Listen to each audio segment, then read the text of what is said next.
It is Wednesday, March 26th, hump day, as the one commercial once said. Whatever happened to that camel? I think that commercial got canceled low key. I thought it was always, I forgot the company it was even for, but it was something about a camel literally walking through an office yelling hump day. It was like insurance, right? Was it Geico? Was it? I thought Geico's a lizard. Yeah, Geico's probably a lizard. See, now this is why we can't go off on like banters like this because now I gotta look up camel. Uh, What do I even type in? Camel the last commercial. time we did this, we've been in a Billy Joel rabbit hole since we did. Oh, my apologies, Dion. It was a Geico commercial. Respect my commercial knowledge. My fault. Happier than a camel on hump day. All right, that was a bar. That needs to come back. Also, generational Geico animal performance. Don't know if they're good with PETA or not, but like lizard legendary, this camel special. Shout out to Geico, shout out to their marketing team. Dion, who's your insurance company? I Boy, that's a good question. I should actually know this. Dealing with a leak in the crib at the moment, and I've been in contact with them. Allstate, the dude who's like have a good day or whatever, that sold me immediately. I've been all in since. It's a dude saying have a good day. Yeah. Allstate, have a good day. I want to have a good day. Yeah, I did. I stopped doing them once they is that discount double check? No, that's State Farm. At State Farm, yeah. F Aaron Rodgers, by the way. That'll forever be the biggest op of all ops. But as we debate, see now I'm on they got stickers of this camel. Might have to get that. You think I'll ever be a bumper sticker guy? I hope not, because that would just give me way too much ammo for group chats. That's very true. That's very also I feel like somewhat unless it's on a Subaru, bumper stickers are a dying breed at this point, but maybe we'll bring it back with sleepers bumper stickers one day. Who Sleeper's knows? bumper sticker would be tough. That would be very a little sleepers decal. We need a sleepers mobile, If honestly. you got a car, like those companies that like try to sell you on their service and you know it's bad because they have a full car that looks like it. Yep. But if you just got a sleeper's Tesla or something like that. That'd be special. I'm gonna see if we can talk about that at the next quarterly meeting. But do you have a YouTube comment of the day for us? I do. It's from your BYU Bama preview. I also just want to say, G's banner behind him is so special. I thought he was gonna like take it down, but like I guess it's just like it's gonna be up forever, I guess. It's got to be because you have yours up right behind you too. I didn't even notice that was a Big Ten. I did not know that. All right, I guess so. uh, but it's Meven, or wait, there's a rough look. It's me, Evan, not Meven. It's it's me, Evan 027. As a BYU grad from the Jimmer years, this is cinema. Let me just say that finding the Sleepers channel has elevated my fandom this year. Getting a sleeper segment in one of the cut episodes was a high point of the season. You guys are awesome, and we need to see you in Provo next year on the pregame show and in studio on BYU Sports Nation. Hey, I've been to I drove through Provo one time. Just honestly, I drove through a bunch of places in Utah, like doing a little road trip through the mountains to get to a little campsite out there. But definitely down to come back to Provo for sure. And I watched the Hulu show, the Mormon show. So like I want to go to Swig. I want to go to a couple of different places that I saw on that show. I need to tap into that for sure. But we got to make a trip to Provo next year, right? For Debanza and them. Have to. If we don't go to Provo, we got to watch their game in Vegas. Yeah, or we go watch a game in Vegas. We make it a week-long trip. We go hit Provo on like a Oh, Wednesday and yeah. go watch a game at the Marriott Center. I gotta tap into the cut. What segment did they use you guys do? So it's like it's their version of kind of like the post-game video. They do Okay. like a little small feature-length video of like every game, and I forgot what game it was. Maybe Cincy. They played Okay. Cincy, and they used some of our episode of the preview on it. It was pretty fire.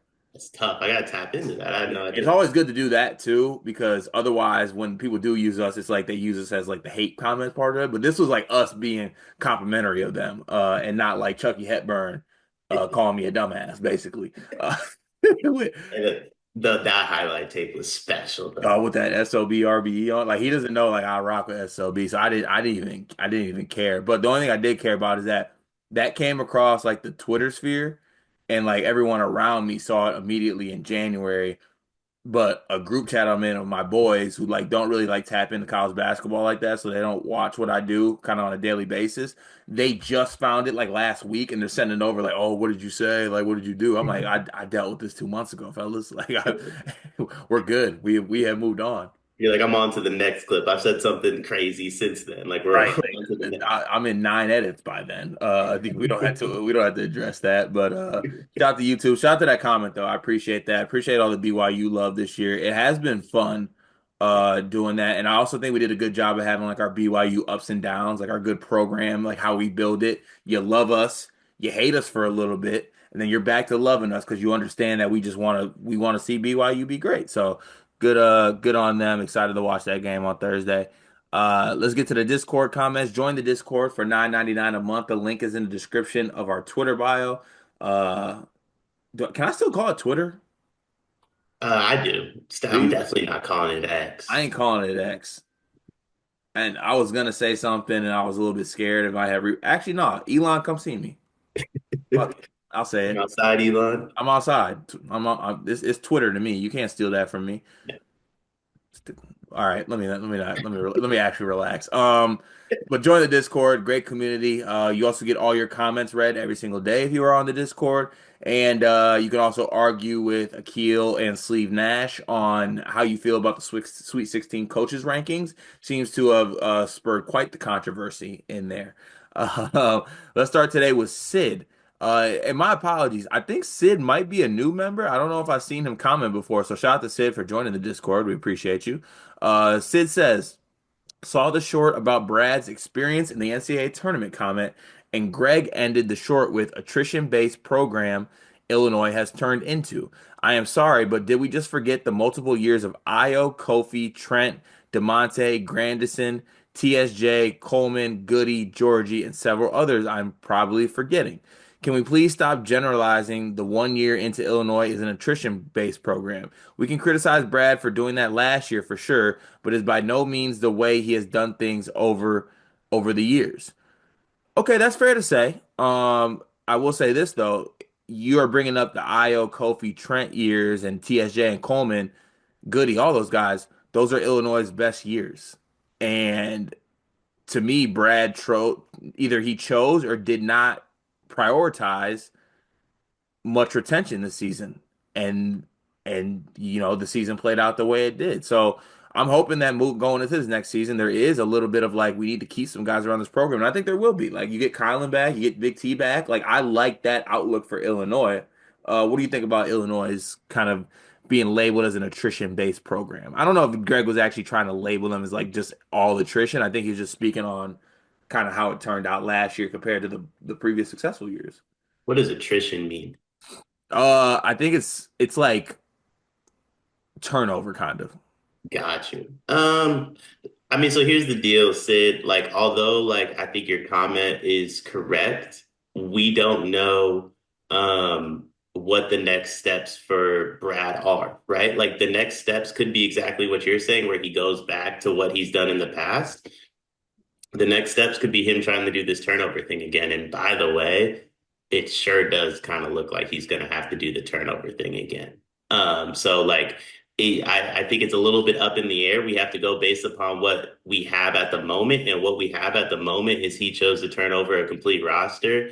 And right now you have Big T and Kylan returning so far. You might get Will Riley back, maybe. Casparis is trying to lie and say that he might be back, which I mean, I respect that, but it's just not true. Oh, yeah, I mean, you get Merez back as well.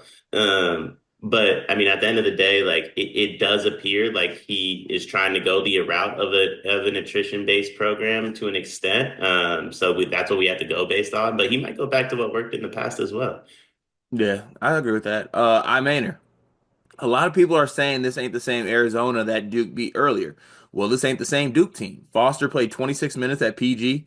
Big Pat and Isaiah Evans got DMPs. Duke's offense was Dookie juice, and Duke still won by 14 on the road. Yeah, I mean, you guys are the best team in the sport. You know what? I'm sick of this. I'm sick of this. All right. I'm not gonna do. You guys are the best team in the sport. All right. Yes, we point out that Arizona is better because otherwise we would just come on every Duke preview and be like, Duke's the best team in the sport. Best of luck to the other team. Like, come on, what you want from us, man? Yeah, I don't. I mean, listen, Duke fans aren't going to get me again. They got me one Aren't time. y'all good now? You know, we good now. We good now. But I won't get God again. I'm not gonna say anything too crazy. This is the best team in the sport. Like I don't. We have to. Like we have to make like part of it is like you're competing, right? Like we get it. You're the best team in the sport, but we have to present the idea of like the other team being able to win too. That's what competition's about. Right. Yeah, and also if you want to be an op of us and clip us, we can be ops. All right. I'll just let that be known. We fear no Duke Twitter account. I love Duke Twitter too, by the way. Like I rock with Duke. I feel like we had a really good relationship this year. They have obviously clipped us when that's part of the business. Like we're on here every single day and like we have wrong takes, we're always hand up on it. Is hilarious though that it seems that like they gotta let the clip like marinate for like 5 years and then post it. Which is crazy because it's wild that people can feel differently about Duke than they did in November, and it's March now. Crazy how Uh, that goes. But for yeah, what it's worth, that's a very me move. The amount of group chats you and I are in, where like 7 months later, I'm reposting text messages that someone sent about their team. It's a very me move. Duke fans are hilarious. They're genuinely that's a very fun fan base. yeah, 100%. And also, I pull receipts, pull receipts. I always pull receipts. That's how it should be done.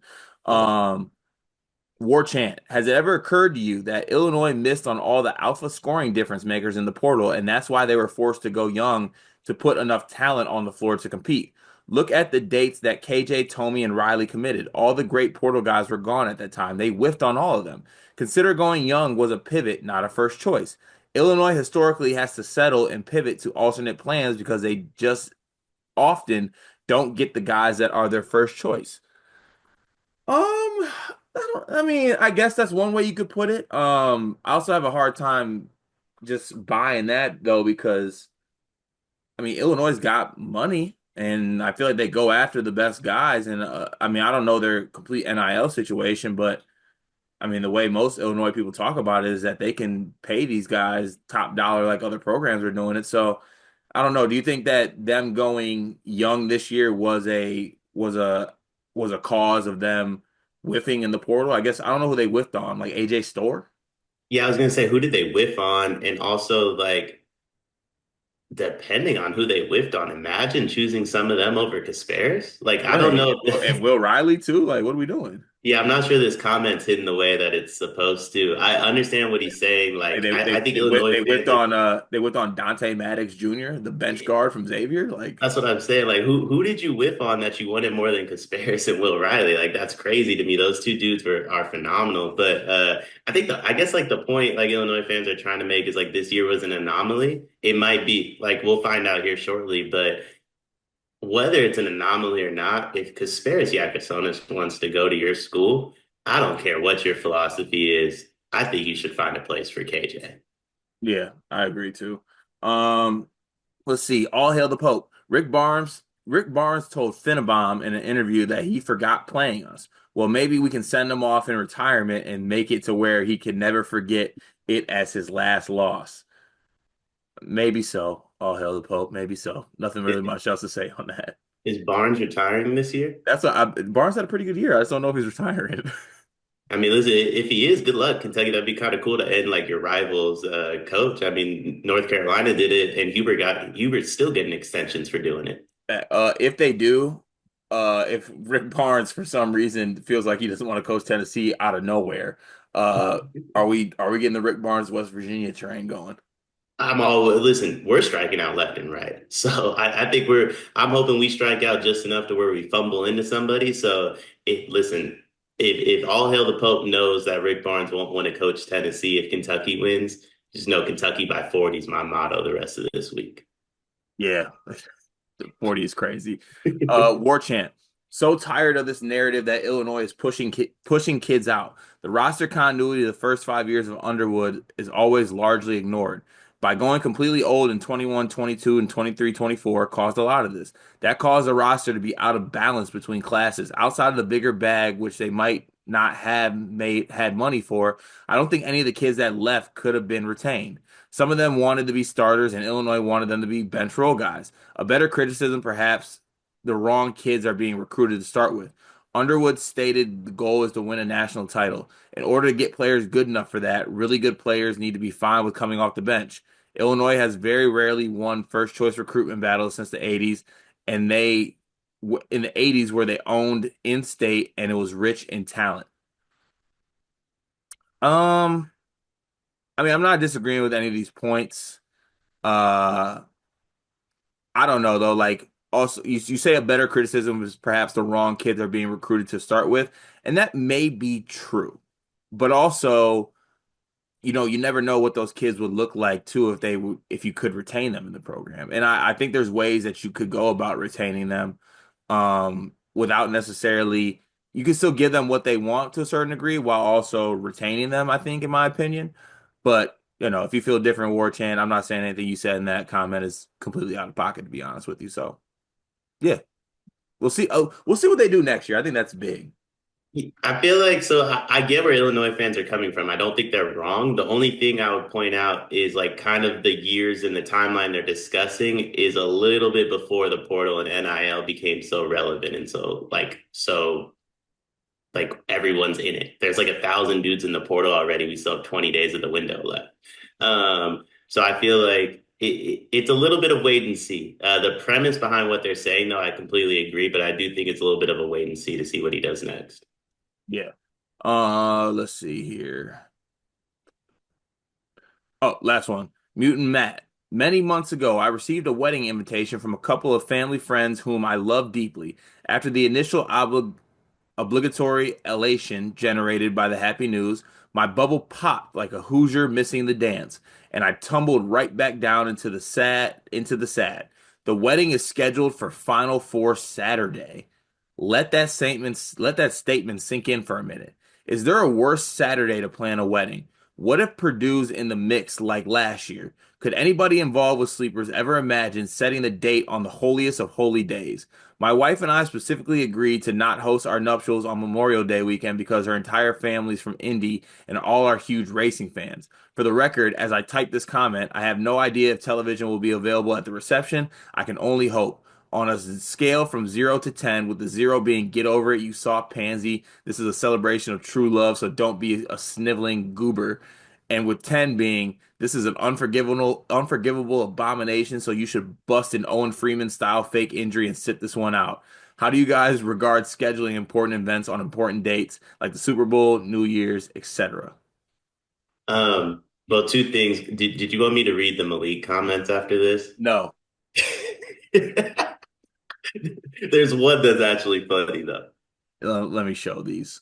Okay. But the other thing, I'm in a wedding on Friday actually, and I've already begun making comments about how it's Sweet 16 weekend and this is happening. So I think you're very much so you're able to hit group chats like, yo, what are we doing? Like the final four dates are scheduled way out in advance. You could wait a week, type of thing. So you very much are able to hit group chats with that. I did double check the bracket to see if Purdue is in Duke's region. They're in the Houston region. So, I mean, I think you have a very fair argument here. If they get by Houston and they play Duke in the Final Four, I think if you're a Purdue fan, you got to fake an injury. I don't think you can go to this way. Yeah, also I think Houston's got you, by the way, Matt. He'll have you free. But also like you could still miss the Final Four game, which is gonna be tragic. Look, I see it both ways. It's unfortunate. I think you can watch it though if like you can make a way. Like I've been at weddings where I watch things on my phone. Also, like usually you get a couple other people who are on the same page as you, maybe get at the same table, all prop the phone up, enjoy that. I will say this, I understand that sometimes there are circumstances where you have to have your weddings on certain days, and it happens, right? Even like religious purposes. Like I know some people have to get married on Sundays, so like they get married on a long weekend, or they have to get married on a weekday, so they'll get married on a Monday on a long weekend. It kills me having to go to weddings on long weekends Yes. because like long weekends, I want to like, you know, maybe head like up north or something like that, or like go on a lake somewhere. And I'm not saying weddings aren't fun like that, but I like I like having the long weekends to like get going. Like maybe take a Thursday off, make it a super long weekend. That's kind of my take on it. How do you feel about like weddings on important dates? Um, I got hot takes on. I'm not a huge go to weddings guy. That That's my surprises me. Yeah, I mean the open bar aspect's fun. Don't get me wrong, but it's like you're kind of there for hours. It's outside. And like Sacramento's a really hot area. So I've been at some really hot weddings and like they tell you to get there early just for them to walk down the aisle late. Like, no, we got a real issue right now. Make sure you bring sunglasses. That's the one thing I always I've been to how many California weddings I've been to? I think two. And everyone I was at, I was like, I can't believe I didn't bring sunglasses. I was just outside like squinting. I'm like, who's getting married? It, I couldn't even see the bride and groom at that point because I was just squinting. You're there for 7 hours. The bar is open for 2 of the hours, right? And then once at weddings, once that bar is empty, it's over. Like it's over. And meanwhile, it's about 20 minutes total that they're talking. Like you get down the aisle, get down the aisle, some dude talks for 10, you say I do, pop right back out of there. Everyone's taking photos. You're waiting for the bar to open. They're like, oh, bride and groom got to be here for that. Well, can they speed the process up then? Because the only reason I'm here is for this open bar. So like I mean I love I like the celebratory aspect of weddings. I love being able to celebrate loved ones, but like I do think we need to change the structure of weddings a little bit. And if no one wants to do it, I'm willing to come up with ideas. Yeah, I think that's fair to say. I'm a big wedding guy though, I must say. I thrive in those situations. Let me read this Malik Perry flurry to end the comments today. I would love to see these peel eaters on a bike because they be backpedaling like crazy. He missed on guys, he lost guys, guy's red shirt, guy wasn't good. Brad created this problem out of another problem. P.S. Just drink your OJ in silence. All right. Uh, Once again, Malik, Carter, your music knowledge is on the same level as Dion. Billy Joel isn't a Beatle, Carter, nor Elton John, Dion. That's who sang Rocket Man. Thought you two was Beavis and Butthead at first. I mean, Card not knowing Billy Joel, like I don't the odds on that were like plus 30,000. Yeah, probably. But also, I want to say shout out to my guy DK Spartan Hoops. He sent me like a Billy Joel itinerary and what to listen to and what mood to be a part of. So like in the next month, I'm gonna tap in. I'm gonna have a Billy Joel weekend, and then I'll report back and let y'all know if I'm rocking with Buddy or not. Uh, let's see. Had to give Akins his applause. He was just great in that game. Funny, Akins is a two-time Sweet 16 member and hopefully Elite Eight. Is Akins ready to make a run? Akins was big in that last game, so that was good to see. And last from Malik, or which one seed will lose first? Auburn, I think Auburn too. Auburn. Auburn. Two Aikens, by the way. Aikens got some shit to him. I'm loving to see it. Like, I'm loving seeing it. That does it for the Discord comments today. Shout out to the Discord. We are brought to you by the higher power that is YouTube Compliancy Office. Dion, in the last 8 hours, how have you been compliant? I've been compliant. I was asked to listen to Billy Joel, I believe by Ulamog or Burner. I can't remember who asked me to do it. I did it. I compliantly did it. Full review coming after Cart listens. I will just say this. When Cart asked how it went, I said it went exactly how you're going to imagine it goes. Can't wait to have my Billy Joel time. Let's get to the episode. It is March, and that means that March Madness is upon us. And if you are looking for a place to play, Underdog Fantasy has you covered. Sign up and deposit using code SLEEPERS, that's code SLEEPERS, to receive up to $1,000 in bonus credit plus a free pick. Head over to Underdog Fantasy today and use promo code SLEEPERS to take advantage of this amazing offer. Topic number one today, we have a chalky Sweet 16, which kind of means that also like we have a very high level set of players that are still left in the Sweet 16. And as always, a great sleepers pastime in honor of Greg. We're gonna do a players draft of the Sweet 16 players. We are going to do six players, so five starters, one bench roll guy. and you are building a team to win a title, right? So I know you have different playing styles. I wouldn't recommend drafting 5 point guards, but if that's how you want to build your roster, go ahead and build your roster as is. But we are going to do We're going to do 6 picks in this one. Do a snake style. Dion, I'll give you a choice. Do you want first pick or second two? Um, I'll go second. I'll go second. I think that's a smart move. I was kind of banking on. Okay. All right. Not gonna overthink it. Give me Cooper. I'm not gonna lie. I thought you might overthink it, take somebody else, and I was gonna get Coop on the back No, end. no, can't let that happen. I'll take Cooper Flag. I really didn't have another pick. Um, Walter Clayton and give me Walter Clayton and Janai Broom. I really thought you were gonna I was really about to finesse you for Broom. I thought you were gonna let him slip to me. Okay. Let's see here. Ooh, dang, he took Clayton too. Okay, I'm gonna go Derek Queen at the 5, and then I am going to go. Ooh, I'm gonna go Braden at the 1. Oh, Braden's a good pick. Braden's a really good pick. Um, okay, I'm gonna look to win with this pick. Give me Ortega Owe. Ah, little take a pick, huh? Yeah, give me Ortega. Give me a who else do I want? Ortega and Jace. You son of a damn it. That ruined. I was really, ooh, I was really liking where I was at. That's okay though. I'm gonna go. I'm gonna go Mark Sears. I'm gonna go Sears and Braden together, and I'm gonna go Richie Saunders at my 3. Tell you what, we don't fear. It's Mark Sears playing the two. We're here. I mean, you took Jace from me. I was gonna go. I was gonna have my Jace Braden backcourt, and you snatched it from me. Jace, Um, I straight up, I had to scroll up. I saw Michigan State. I said, "Oh, Jace is still on the board," because I was getting ready to take some who I'm about to take right now. Give me JT Toppin. You said we're doing 5 or 6 picks. 6. Okay, just give me JT Toppin. And then off the bench, I gotta take him. Give me my dog Trevon Nell. Shooter coming off the bench, just shooter. All of a sudden, his name's Trevon now. Went from Or Trevin, Trevin. Trevon to Shooter. Yeah, shooter. Shooter. Okay, respect. Trevin, that's on me, Trev. That's on me. Big Also, T. did you just take 7 players? No, well, maybe. Yeah, yeah. I don't think you can get now. Wait, You only have 1 pick left. I got Clayton, Broom, Ortega, Jace, JT now. Oh, okay. I thought you had somebody else. Okay, I got one more pick then. Yeah, All right, my last pick.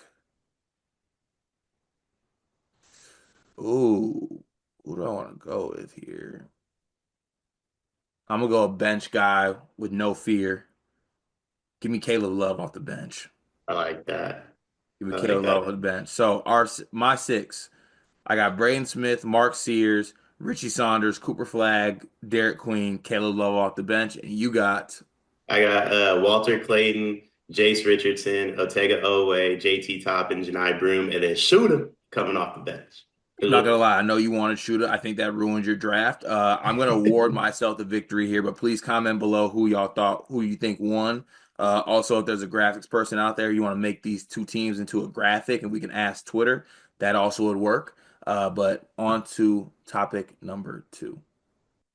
I mean, topic number 2, the Sweet 16 is the only thing that is on the docket for the next couple of days coming up here. So, what better thing to talk than the Sweet 16? Obviously, on Sleepers Media YouTube channel, we have like full in-game kind of breakdowns, going through matchups, playing styles, things like that. But what I want to do, Dion, on this, I want to keep it really short and sweet. I want to come away with one key for each team in their Sweet 16 game. So we'll go game by game, team by team, and come up with just like one sentence, one key on what that team needs to do to win their matchup in this game. So we'll start with Auburn and Michigan. What's the one thing that Auburn needs to do? Um, what's the key for them in this game? I think they got to find their identity again. I think they got to get back to being who they were a month ago. And if they can do that, I mean, they go right back to being the best team in the country. But I feel like they've kind of lost their way a little bit the last few weeks. Yeah, and you know what I think it is? Because I was gonna say the same thing. They used to play like such like underdog chip on their shoulder guys. And I Yeah, think that might have went away a little bit. I'm not really sure why, but they need to find that fire again because it kind of just seems like I mean they're talented and they made it this far, but like it seems like they are just sleepwalking just a wee bit. yeah, but Uh they used to play like dickheads, and yeah, they need to get back to being dickheads. get They're a back little to too being a nice dickhead. right now. Yeah, when in doubt, be a dickhead. It, What's the key for Michigan in this game? I think take it Danny Wolf. I think Danny Wolf being able to pull Janai Broome out the paint, being able to pull Dylan Cardwell out the paint, utilize him as the ball handler and pick and rolls. Maybe you're able to get some switches. Um, I think that takes Auburn out of their game plan as well. So it really comes down to, that's the NBA guy, according to Dusty. And I don't disagree with it. But now we're getting to the point in the tournament where your NBA guy has to step up and be an NBA guy. Yeah, I think that's the key, and also for Trey Donaldson not letting the game be bigger than or not letting like the thing with him being a former Auburn player be bigger than the moment in the team. I think he's been very cerebral in these past couple games of being a big time player. I just don't want him to let get caught up in the hoopla of that. Moving down to go ahead. I just want to have one quickly. We just talked about how Auburn has to get back to being dickheads. LJ and Fat Fat do not instigate them getting back to being dickheads. Please do not do that. Also sayonara, Justin Pippen. All right, Ole Miss and Michigan State. We'll start with Ole Miss. I'll go first on this one. For me, I think Ole Miss needs to take advantage of the mismatches they will have when Michigan State is playing two bigs, right? They have Malik Dia, they have Jamin Brakefield, who they kind of play as like a little front court players. They're not really true front court players, I guess I would say. They can stretch the floor, they can put the ball on the floor. I think it's going to be key that those guys, even if it is small minutes for Zapala and those guys when they're on the floor together. On Michigan State side, I think this needs to be a big Cohen Carr game. But if not, when there are two bigs on the floor, I think Ole Miss needs to take advantage of that. From an Ole Miss perspective, there's a stretch in every Michigan State game where they just don't make shots. You have to win that stretch by a lot. Because once they start making shots, they get stops on the other end whenever they want. For Michigan State, when you go through that stretch where you just aren't making shots, because there's always that like 5 or 6 minute period before you get to immediate timeout where Michigan State can't find the basket at all. Cohen Carr can whenever he wants. So like just sub him in the game and tell him to do the thing where he runs straight at the basket and either dunks it or gets fouled. Yeah, I think so too. All right, Michigan State. What's the key for them in this game? I just yeah, Cohen Carr, Cohen Carr. Yeah, I think Colin Carr's a good shot. For me, it's the glass. In a lot of Ole Miss's games this season, even when they shoot well, they have a tendency to get destroyed on the glass and they'll still lose the game. So Michigan State's one of the better offensive rebounding and defensive rebounding teams in the country. They need to assert their will on that end of the floor. Moving on down here, we have Florida versus Maryland. What's the one key for Florida in this game? Um, Honestly, I don't think Florida got it. Just be Florida. Yeah, I'll keep it simple here. Walter Clayton needs to be the best player on the floor. I think if Walter Clayton's the best player on the floor, they win. And that's not going to be easy because there's some other good players on the floor, and Maryland has Derek Queen. So I think Walter Clayton needs to be the best player on the floor. What's the key for Maryland in this game? I think they gotta space the floor a little bit better than they did against Colorado State. I felt like Colorado State was able to kind of like pack the paint on them and force them into taking some like really long threes as well. So I think they got to space the floor a little bit better.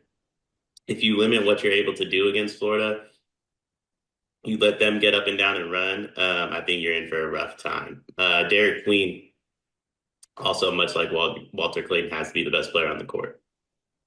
Yeah, I think so too. I think I would add on to that. I think the front court battle is going to be a major one because I believe in Florida's front court defensively, and they have a really big test against Julian Reese and Derek Queen. So I think I'm looking to what that looks like in that matchup.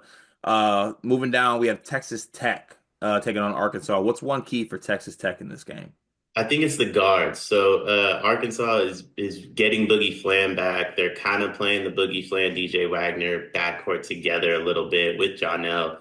I think you saw Boogie and DJ. They both were passive when the other was on the court, trying to defer a little bit, let the other one be comfortable, make them uncomfortable if you're Texas Tech, because they already are. So if you apply pressure when they're on the court together and continue to make them uncomfortable, I think Arkansas could turn the ball over a lot.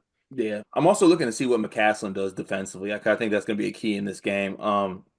We saw what the zone did to Arkansas in that first game against Kansas. I don't think I obviously St. John's isn't a zone team, and I don't know if they played much in that game, but I think Texas Tech playing zone would be massive in this game. And then obviously, I think finding the shooting form again too. Obviously, with they need to get guys back healthy, so the health is going to be key in that game as well. What's the key for Arkansas? I mean, for me. I think it is like just ride out this underdog mentality until you can't anymore. And no one expects you to win this game. You could play free. Maybe not no one expects you to win. That's a little bit too far. But obviously they're the underdog in this game. They made it to this point. You already knocked off St. John's and Kansas. Like I think you just need to keep on rolling with that.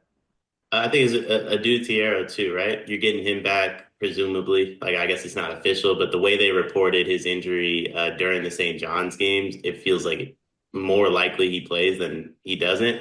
Mm. How you get him back involved, how you continue to get Boogie back involved, like your talent's back. So how are you going to get them involved in this game? And if you do it the wrong way, you'll get blown out. Facts. All right, moving on up here, we have Duke versus Arizona. What's one key for Duke? Uh, uh, you better make shots against Arizona because if you let them run, they will score. I don't care who the other team is. Yeah, and I think it's avoiding the Caleb Love masterclass. But even so, if it is that Caleb Love masterclass, I think the real key is like making sure that other guys also don't get like you can't have Trey Townsend giving you 15 and then like KJ Lewis giving you like 12. I think it's you need to make it more singular than anything. And then on the other hand, for Arizona, good luck. No, not good luck, but they're a really good team. I think the physicality is something that they should use to their advantage. The physicality and also the experience factor that they have. Duke does play a lot of young guys, and they've been very composed up to this point. But I think Arizona needs to muck this game up a little bit, use their experience, use their physicality, and it might not work. I'll tell you that right now. But that's the way they should approach this. Yeah, I mean, I don't know if it'll work for Arizona. My gut reaction is no matter what they do, it won't work against this Duke team. But I mean, if you buy into the Caleb Love, like, hey, I got one last shot at Duke thing, and we just rally around that. The only problem is like I don't know if Cooper Flag cares about what happened in some of them Duke Caleb Love games. He was like a sophomore in high school during some of that stuff. So I'm not sure how big of a reaction you're gonna get from Duke if that's what you buy into. But I mean, I would say just buy into that, kind of rally around the Caleb Love revenge stuff. Yeah, I think so too. BYU versus Bama. What's one key for BYU? Let them shoot. Just let them shoot. Like Bama can't shoot, so just let them do their thing. Bama's freakishly athletic. If you let them out athlete you, I think you'll have an issue. But let them shoot. Yeah, I think it's inviting them to shoot threes. And if they make it, you adjust, but like the numbers say that they're not just going to knock down a high level of threes.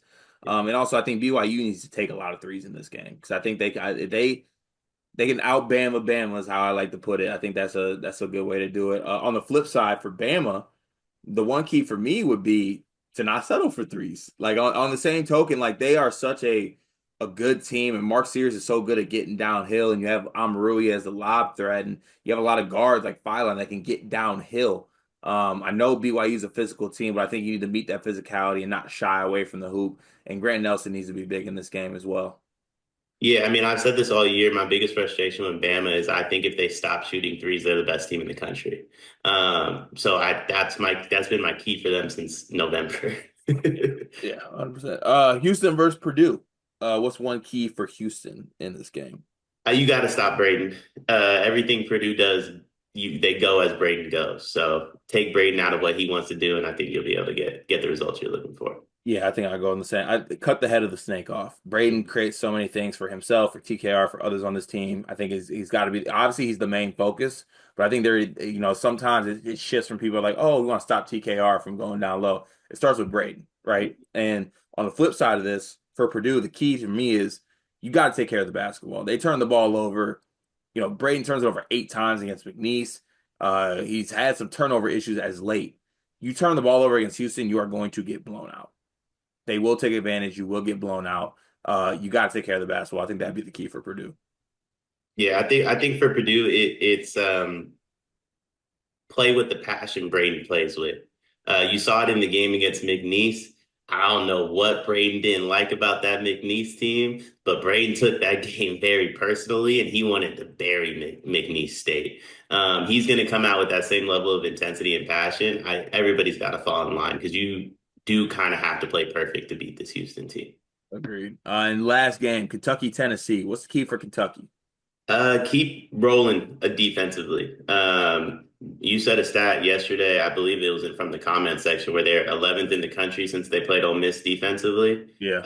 Keep that rolling because nobody can stop you offensively. Yeah, I think the defense is going to be a key in this one. And also coming up with some confidence. Like, you beat this team twice. Don't listen to that whole like 3-0, like it's hard to beat a team 3 times thing. It's not.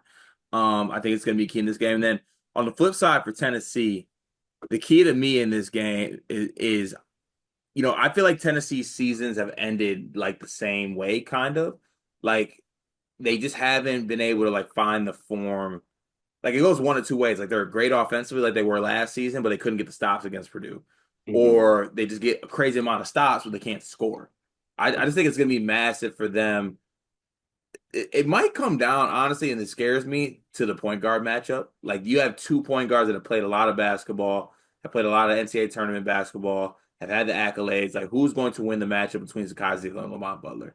And also not making it as much about themselves as well. Like, Zakai Ziegler needs to realize who he has around him, get Chaz Lanier shots, get other guys involved. But I think it's going to come down to the point guard matchup. So, uh, if you're looking for keys to the game and the Sweet 16 games, we got y'all covered. On to topic three. Topic number three.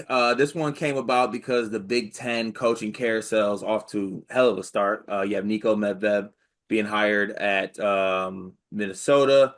You got Coach DeVries being hired at Indiana. Ben McCollum heading over to Iowa. So this idea, another draft, because that's what Sleepers Media does. We're all about drafting. Unless it's drafting for war, I'm out of there. I will serve crack before I serve this country. Let that be known. We are going to draft, and it'll be 9 coaches each, on who we think will be the most successful in 5 years. So we're looking ahead right now. It's 2030. These guys have, the new guys have been there for 5 years. Maybe some of these old guys are still there, still being successful. But basically, we are going to draft on which coach you would want to have in 5 years. Dion, I'll give you the choice. You want to go first or you want to go second? We'll go snake style on this one until we both have 9. I'm gonna go first for this one. I went second in the player draft earlier in the episode and lost Coop, so I'm gonna go first for this one. All right, Uh, it's on you. Paint, just because they're gonna be preseason number one next year. That's a good call. That's a good call. I am going to draft. I'm gonna draft Izzo because I know he's not going anywhere. And you know what? I'm being strategic here. I think I'll be able to get some of these coaches later in the round as long as you don't make this about yourself. I'm gonna go Brad second. I'm gonna go I Izzo and like Brad. that. Brad, I don't Okay, know what that is. I'm gonna go with I'm gonna go with Dusty, obviously. I mean, when you look at the amount of money that's being funneled into Michigan's like athletic programs, plus what he was able to do this year, Big Ten tourney champs, that one seems obvious. Dana Altman, January and February, Dana. That's crazy. I didn't know we're getting him nicknames like that. All right. Let's see here. Ooh. All right, I'm gonna throw you off a little bit here. I'm gonna go Muss. I'm gonna go Eric Musselman. I think my dog Muss is gonna get them back if he's there. But I'm gonna go Musselman third, and then I'm gonna go. So I don't know if I want to work the new guys in yet. I'm going to take. I'm gonna take guard. You let me get him. I didn't think you were gonna let me get this dude, Kevin Willard. I got him.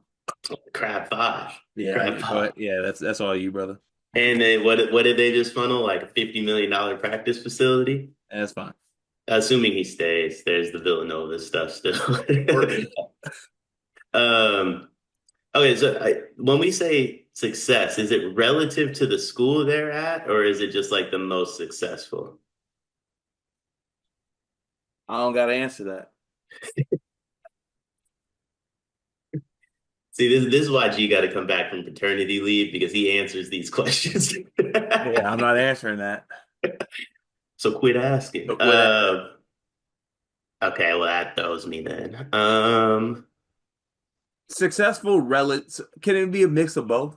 It could be. I'm gonna go with if it's a mix of both, give me Cronin. Yuck. Give me Cronin. So you got Willard and Cronin. All right, I'm gonna take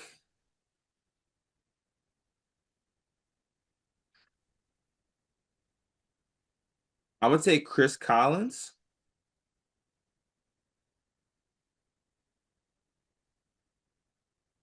and I'm going to take I'm gonna take DeVries. It's a good pick. I'm gonna take Ben McCollum. He's got 4 national championships at the D2 level. Just took Drake to the second round. I'm assuming he's going to bring Bennett Sturts with him. Maybe not though. But if he does, you get 3 or 4 years of Bennett Sturts across this 5 year span. I feel like that's a good combination there. Um, I feel like we're reaching at this point, and I'm okay with reaching. Jake Diebler.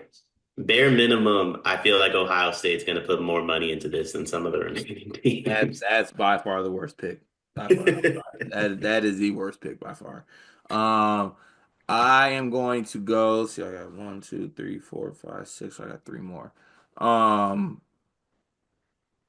I'm not gonna let him sleep anymore. I'm gonna take Nico. Take Nico. Medved, Yeah, Medved. Nick ain't coming with him. Huh? I said Nick Clifford and them ain't coming with Yeah, him. I know. We're good. And then I'm going to let's see what we got left here. The options. I'm gonna go Hoiberg. I feel like Hoiberg's good value down here. Yeah, I like Hoiberg. I'm gonna go Peichel. Okay. Maybe there's another Harper brother we don't know about. And then who's left? I think you have Washington coach left and Penn State. I'm gonna go Danny Sprinkle. At this point, we're going off Wrinkle's names. crazy. We're going off names. I can convince some recruits to go play for a dude named Danny Sprinkle. That's true. They got some. He's got a good recruiting class, I think, at least. So, uh, yeah, I'll take Rhodes because I have to. So the coaches, my team, or actually, we'll do your team is Painter, Dusty, Dana Altman, Kevin Willard, Mick Cronin, Ben McCollum, Jake Diebler, Steve Peichel, Danny Sprinkle. My coach team is Tom Izzo, Brad Underwood, Eric Musselman, Greg Gard, Chris Collins, Darian DeVries, Nico Medvedev. Is it Medvedev? I want who's the tennis player? That's Daniil Medvedev. This Is it guy's Nico Nico? Medvedev. Is it Nico Medvedev or is it Nico Medvedev? I thought it was Medved. I'm just calling him Nico. Hoiberg and Rhodes. I'm gonna leave that up to the people to decide who won that one. That might be closer than people think. I'm not gonna lie. The Jake Diebler pick that early, insane. That's I think that might have lost it for you. You took Medved after All right, touche. Let's get to one big thing. One big thing today, presented by being a better person, Dion. One big thing, been thinking about this a lot. Daylight savings, absolutely useless. Absolutely useless. So I went to the driving range yesterday at 7 o'clock at night, and the first thought as I began shanking shots, trying to get in the flow of things for summer, going poorly. But my first thought was, why did we ever stop being able to do this for 4 months? Like, who decided that like we just want the sun to go down earlier and prevent us from being able to do stuff? And now I'm struggling to find my golf swing back because someone made a rule where it's like we just want the sun to go down at 4 for 6 months. Terrible rule, absolutely useless. I don't get it. it's I don't even understand the seasons. Well, who decided we want to have winter when we could just have summer year round? Facts. Looking at you, Mother Nature, for what it's worth. My one big thing today is I think the Ashton Hall videos are the funniest shit out. The funniest thing I've ever seen. I'll be doing ice face plunges. I will not be rubbing banana peels on my face. I'm also not buying glass bottled water because that's expensive. But those videos are the funniest thing I've ever seen in my life. I laugh at every single one. I laugh at every single parody. It is high quality internet content.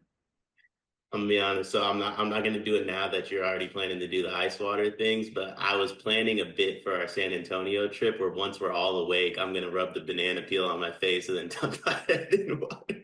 See, that's crazy, and I'm glad that I can cut that off now because I don't need to see that. We will catch y'all on tomorrow's episode.